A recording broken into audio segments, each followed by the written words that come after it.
মুসলমানরা আইন ভাঙে না, যারা জঙ্গিপুরে আইন ভেঙেছে তাদের বিরুদ্ধে মমতা বন্দ্যোপাধ্যায়ের পুলিশ ব্যবস্থা নেয়নি। শুভেন্দু যেটা বক্তব্য রাখে সেইটা মমতার ঠিক মনে হয়?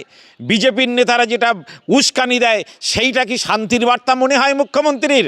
আমরা জানতে চাইব রাজ্যের শাসকের কাছে। কেরুলকে সম্পূর্ণ অন্যায়ভাবে গ্রেপ্তার করেছে। কোথায় নানির কবর আর কোথায় কাঁদছে। গদি মিডিয়া দেখে কি পুলিশ সিদ্ধান্ত নিচ্ছেন যে যার মুখ দেখা যাচ্ছে তাকে গ্রেপ্তার করতে হবে? কিন্তু যারা আইন ভাঙেনি, গণতান্ত্রিক পদ্ধতিতে আন্দোলন করেছে, কোনো বাসে আগুন লাগায়নি, পুলিশের দেখে ঢিল মারেনি, শুধুমাত্র রাস্তা অবরোধ করেছে, মানুষের অধিকার নেই? মমতা বন্দ্যোপাধ্যায় যখন বিরোধী দলনেত্রী ছিলেন সিঙ্গুরে, তিনি দুর্গাপুর এক্সপ্রেসওয়ে দিনের পর দিন অবরুদ্ধ রেখেছিলেন। সেটা যদি বেআইনি না হয়ে থাকে তাহলে ওখানে মালদা সুজাপুরে কয়েক হাজার মানুষ তারা রাস্তা অবরোধ করেছেন বলে সেটা অন্যায় হয়ে গেছে। কেরুল সে আইনজীবী হিসাবে ওখানে বক্তব্য রেখেছেন, মানুষকে আইনি পরামর্শ দিয়েছেন, জেলা প্রশাসনের সঙ্গে কথা বলে মধ্যস্থতাকারীর ভূমিকা পালন করেছেন, আন্দোলনটাকে ওখানে বন্ধ করে দিয়েছেন, মানুষকে আশ্বস্ত করেছেন, ট্রাইব্যুনালে গিয়ে বিচার চাওয়ার জন্যে মোফাক্কিরুল সাধারণ মানুষকে পরামর্শ দিয়েছেন। এটা যদি অন্যায় হয়ে থাকে একজন আইনজীবীর, তাহলে কোনটা ঠিক, কোনটা সঠিক আর কোনটা বেঠিক যদি তিনি না বুঝতে পারেন, তাহলে মুখ্যমন্ত্রীর পদ থেকে তাকে সরে দাঁড়ানো দরকার। মুর্শিদাবাদের যে ঘটনা, আইনজীবী মোফাক্কিরুল ইসলামকে গ্রেপ্তার করা হলো এই এসআইআর আন্দোলনের করার ক্ষেত্রে কি বলবেন? এই মোফাক্কিরুলকে সম্পূর্ণ অন্যায়ভাবে গ্রেপ্তার করেছে।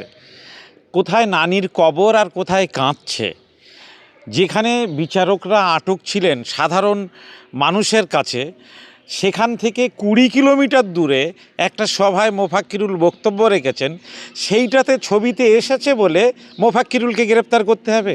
মোফাক্কিরুলের সঙ্গে তার সহযোগী এবং সাংবাদিক একরামুল বাগানি, তাকেও গ্রেপ্তার করা হয়েছে।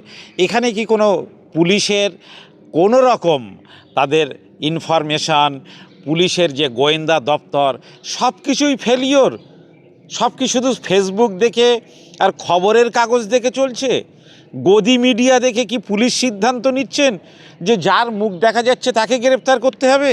সে অন্যায় করুক বা না করুক, যার পিছনে গদি মিডিয়া লেগে যাবে তার পিছনে সবাই তার বিরুদ্ধে সব রকমভাবে অ্যাকশান দেওয়ার জন্যে, তাকে শাস্তি দেওয়ার জন্য সবাই পড়ে যাবেন। গণতন্ত্রকে কণ্ঠরোধ করা হচ্ছে, সাধারণ নাগরিকদের ভোটাধিকার কেড়ে নেওয়া হচ্ছে, তাদের নাগরিকত্ব কেড়ে নেওয়ার ষড়যন্ত্র চলছে। মুখ্যমন্ত্রী নিজে দেখছেন হাজার হাজার মানুষ, লক্ষ লক্ষ মানুষ, তারা সবাই বলছেন তাদের ভোটার তালিকা থেকে নাম বাদ দিয়েছেন। এই ইনফরমেশান রাজ্যের মুখ্যমন্ত্রী হিসাবে তার কাছে পৌঁছায় না। তিনি কি দায়িত্ব পালন করছেন? তাহলে তো বোঝা যাচ্ছে যে মুখ্যমন্ত্রীকে, তিনি স্বরাষ্ট্রমন্ত্রী হওয়া সত্ত্বেও গোয়েন্দা দপ্তর, পুলিশ দপ্তর খোদ মুখ্যমন্ত্রীর কাছে যথাযথ ইনফরমেশান, বাস্তব ঘটনাগুলো পৌঁছাচ্ছেন না। হাওয়ায় ভাসবেন না, আর নিরীহ মানুষদের পুলিশকে লেলিয়ে দিয়ে নিরীহ মানুষদেরকে শাস্তি দেবেন না। এটা মুখ্যমন্ত্রীকে আমরা স্পষ্ট ভাষায় বলতে চাই। মুসলমানরা আইন ভাঙে না, যারা জঙ্গিপুরে আইন ভেঙেছে তাদের বিরুদ্ধে মমতা বন্দ্যোপাধ্যায়ের পুলিশ ব্যবস্থা নেয়নি। কিন্তু যারা আইন ভাঙেনি, গণতান্ত্রিক পদ্ধতিতে আন্দোলন করেছে, কোনো বাসে আগুন লাগায়নি, পুলিশের দেখে ঢিল মারেনি, শুধুমাত্র রাস্তা অবরোধ করেছে, মানুষের অধিকার নেই? মমতা বন্দ্যোপাধ্যায় যখন বিরোধী দলনেত্রী ছিলেন সিঙ্গুরে, তিনি দুর্গাপুর এক্সপ্রেসওয়ে দিনের পর দিন অবরুদ্ধ রেখেছিলেন।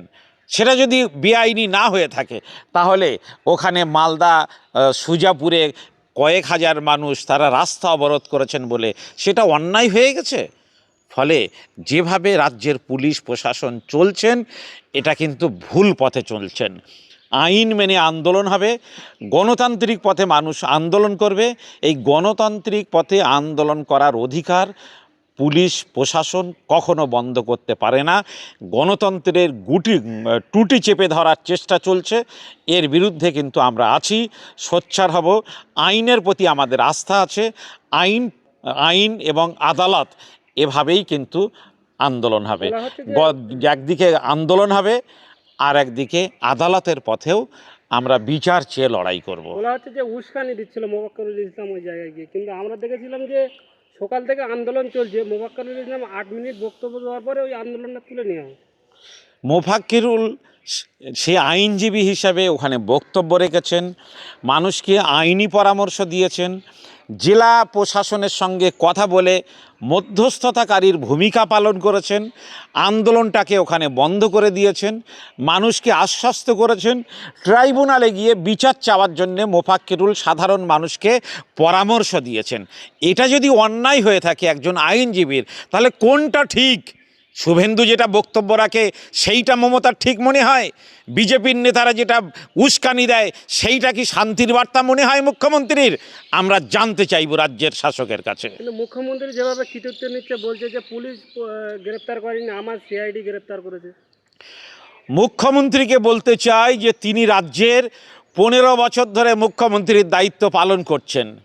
কোনটা সঠিক আর কোনটা বেঠিক যদি তিনি না বুঝতে পারেন, তাহলে মুখ্যমন্ত্রীর পদ থেকে তাকে সরে দাঁড়ানো দরকার।